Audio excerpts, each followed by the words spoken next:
not the only one doing maintenance stuff. We got a big trip coming this October, and we're just hitting wheeling season, so we got a bunch of little trips and one big one. Gotta get ready.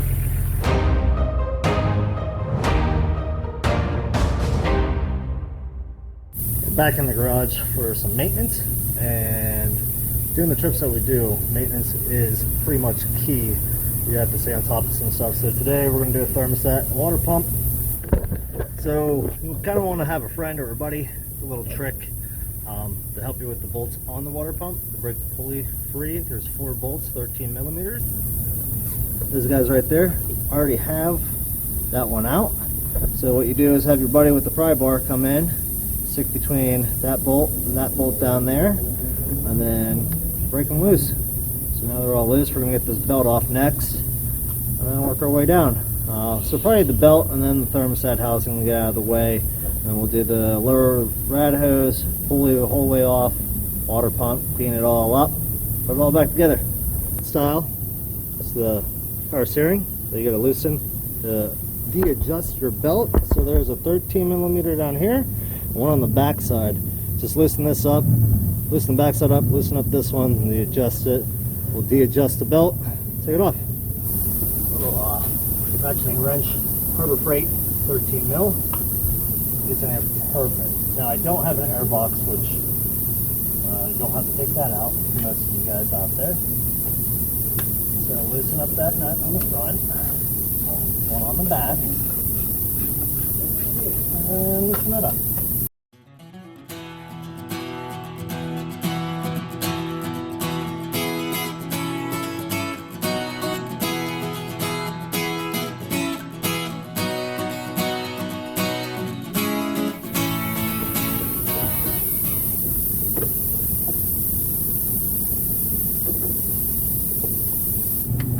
Okay, so down there it is, where the light's on right there, that's the lower rad hose.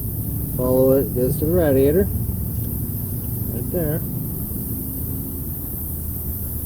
Okay, there's a clamp on it, which was an 8 millimeter. So I obviously have changed the water pump in the past, so this is nothing new. Just got to get the lower rad hose out, a bunch of coolant's going to go out. Do got a catch pan underneath. Hopefully catch as much coolant as I can. And then I'll be taking this guy off here. This is the other heater hose. Getting the pulley finally out. I'm going to have to loosen up my fans a little bit and push them back and get that out. And there should just be a couple bolts around it. Yeah, we're in good business. Yay! I take the top of the radiator, holds it down right there. So we're going to do that. There's a bunch of hidden stuff. There it is. Right here, there's a bunch going across, there's some down here, and that hole, one on the other side too by the battery. So, remove those, just kind of push it back better, and then you can sneak it out.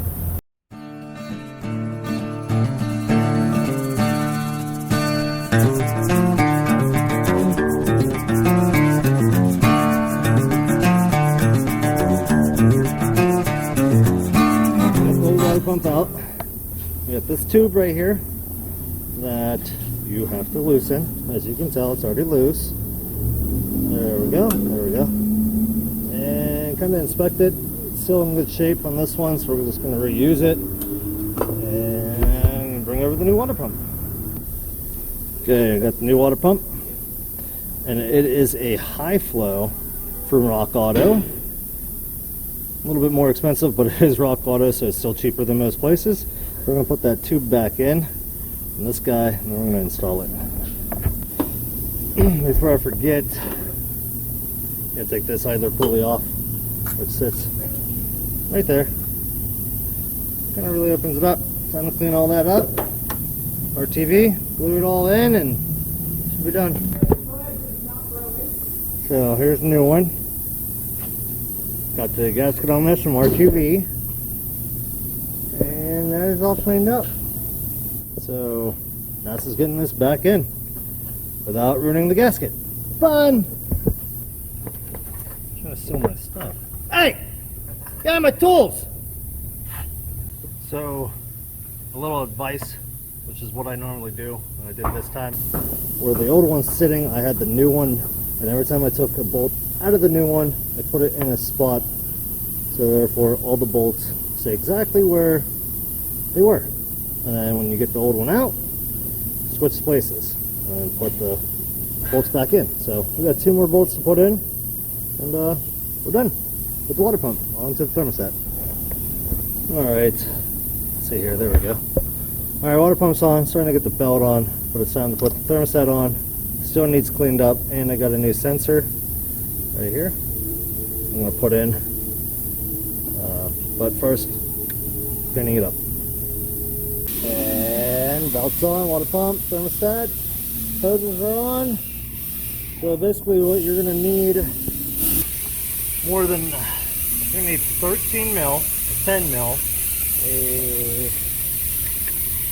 see here, T27, a 15, say 14, I don't remember. Yeah, that's really about it. You could basically do this anywhere. It's not hard by any means. There's tons of people that do them, but if you are looking at owning an older Jeep, by all means, get one, work on it. Pretty straightforward. Use Rock Auto, cheap parts, well, cheap prices, good parts. Alright, gonna put oil in it, put some coolant, and I'll finish throwing the rad together in a minute and let it burp, because you gotta burp out the system. We got coolant in it, and just to let you know, the best way to burp this,